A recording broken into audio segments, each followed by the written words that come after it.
My name is Brent Baum, and I'm not only your favorite contrarian, I'm the only contrarian. And I'm not here to tell you what you want to hear, but what you need to hear. And let's just jump right into this. It's going to be a very exciting matchup between the Dallas Cowboys and Green Bay Packers in this NFC Divisional matchup. Week 6, the Dallas Cowboys beat the Green Bay Packers at Lambeau 30-16. This team has a great, rich history of facing each other. Dallas has the edge over them in the playoffs, 4-3. And you look at Aaron Rodgers. Aaron Rodgers is obviously one of the hottest quarterbacks in the league today. Right now, he has 18 touchdown passes in the last 7 games, no interceptions. So Aaron Rodgers, Dallas is going to have their hands full. That Dallas secondary is going to have their hands full going against him. You look at the offensive ranks, they're two highly explosive teams. That's what it's going to come down to. It's really going to come down to which offense is really better, because the two defenses they have really aren't the top tier defenses in the league. Let's look at some of these offensive ranks. You look at the Dallas Cowboys, they're putting up a lot of points this year. They have one of the best running backs in the league, and Ezekiel Elliott. He led the NFL in rushing with over 1,600 yards to rank second. But the passing yards, only 226, which ranks them 23rd. And then you look at on third down, they're pretty good. But overall, they put a lot of yards, 376 yards per game. So you know they're going to rack it up, especially against the Green Bay Packers defense that hasn't been that great this year. And you look at the Green Bay Packers on their offensive end, put up a lot of yards, over 368 yards per game. Aaron Rodgers, I mentioned before, big-time year, over 262 yards passing per game. But their rushing attack, it's just been a revolving door ever since Eddie Lacy went down. They have Christian Michael back there, but now they have Ty Montgomery, converted from wide receiver to running back now. So it's been a lot of issues for the Green Bay Packers when it comes to running the ball consistently. But when we have Aaron Rodgers, it doesn't really seem to be a problem. They put up 27 points per game, which has them fourth. And on third down, they get things done on third down. And that's one of the things that it comes down to. It really comes down to getting things done on third down. And the Packers are very good at doing that. They know how to hit their stride when they need to. They get high at the right time. Aaron Rodgers said that when they were starting off the season, they really need to run the table, and it's exactly what they did. And when I look at this matchup, they go into this matchup, the Green Bay Packers offense, more than anything, they're just going to let it rip. They really are. They're going to get Devontae Adams involved. They're going to get Randall Cobb involved once again, like they did against the New York Giants. I don't think it's going to be that big of an issue that Jordy Nelson is not going to be in this game. He has 2 fractured ribs. He's already been ruled out. But Randall Cobb last game against the Giants, he had 3 touchdowns, 116 yards. And then Devontae Adams had over 100 yards and a touchdown. So it doesn't really matter who you throw back there. Aaron Rodgers seems to get it done. He really does, even though they don't have much of a rushing attack. And then you look at Dallas's offense. If I just say this, if Zeke Elliott, if the Green Bay Packers find a way to contain Zeke Elliott, Dak Prescott's going to be in for a long day, because he hasn't really shown that he could take over a game with his arm. Because I've said this before, he's more like a bigger version of a Russell Wilson, a guy that is very good at managing the game. He's accurate, he has poise, but doesn't really take a lot of shots deep. You see, he throws the ball a lot to Cole Beasley. Cole Beasley's going to have a big game, and Jason Witten. But he doesn't really throw the ball to Dez that much. And I think that if the Cowboys want to win this game, Dez Bryant has to get the football. He has to get the football. He needs to have at least 100 yards. He can't just be locking on Cole Beasley. And I love Cole Beasley. But Dak Prescott needs to get the ball to Dez Bryant. It's a big reason why I said earlier in the year why I felt that Dak Prescott should not be the starter. It should be Tony Romo. It still should be Tony Romo. Tony Romo has better chemistry with Dez Bryant. Dak Prescott does not take as many shots downfield. Just look at the numbers of Dak Prescott throwing the ball deep. Let's just look at some of these numbers. Look at right here. He's ranked 23rd, 229 yards passing per game. He's only completed 23 passes for 25-plus yards, which ranks him 22nd.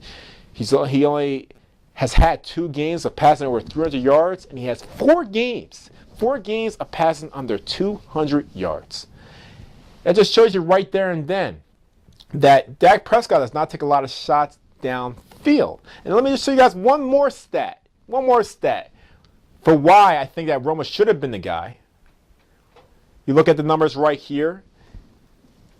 Tony Romo when he was actually healthy that year in the season of 2014-15, Dez Bryant had over 1,300 yards, 88 receptions, 16 touchdowns, 4 games of 100 yards. And then you look at Prescott. Prescott this year, Dez Bryant only had 796 yards, 50 receptions, 8 touchdowns, 3 100-yard games through 13 games. And I get it was less games, but you can see on the field that they don't have that great chemistry that Romo has with Dez Bryant. I mean, Romo and Dez Bryant have 6 years of experience. Not only that, Tony Romo has better chemistry with Bryant, Terrence Williams, Jason Witten, and Cole Beasley. I mean, Cole Beasley clearly is Dak Prescott's favorite target. So it's going to be one of those things where wouldn't surprise me if we see Tony Romo in that game. It really would not surprise me. But let's just look over at the defensive end. Let's look at these two defenses. First off, looking at the Green Bay Packers. The Green Bay Packers, as I mentioned before, not a great defense. They are a team that they're very good at stopping the run, which they're ranked 8th. They only give up 94 yards per game. But they give up a ton of yards in the air. They're ranked 31st during the regular season. They give a total of 363 yards per game. And they give up 24 points per game. So you know that Zeke Elliott and Prescott and Dez Bryant, they're going into this game very comfortable, knowing that they're going against going against a defense that does give up a lot of points, a defense that does have a lot of deficiencies in their secondary. But then you look at the Dallas Cowboys, you look at their defense. The Dallas Cowboys defense surprised a lot of people this year. They're 5th in total yards, only giving up 300. They're 14th in total yards, only giving up 343 yards per game. You see that they do give up a lot of yards through the air, so Aaron Rodgers should have a big game. And you look at the rushing yards, they do know how to contain the run. Dallas is very good at that. They're first with only giving 83 yards per game. And then you look at the points, they don't give a lot of points. But at the same time, the fact they don't give a lot of points is more a result of the fact that they have such a great offense and they've been so productive and they really can control the time of possession more than anything. More than anything, Zeke Elliott, he's the MVP of this team. It's not Dak Prescott. It's not Jerry Jones. It's Zeke Elliott. Zeke Elliott is a guy who could easily win it, not only Rookie of the Year, but MVP of the league. So overall, when you look at the matchups, I think that what's going to happen in this game, Aaron Rodgers is going to let the ball rip. He's going to be throwing the ball deep. Devontae Adams is going to have a big game.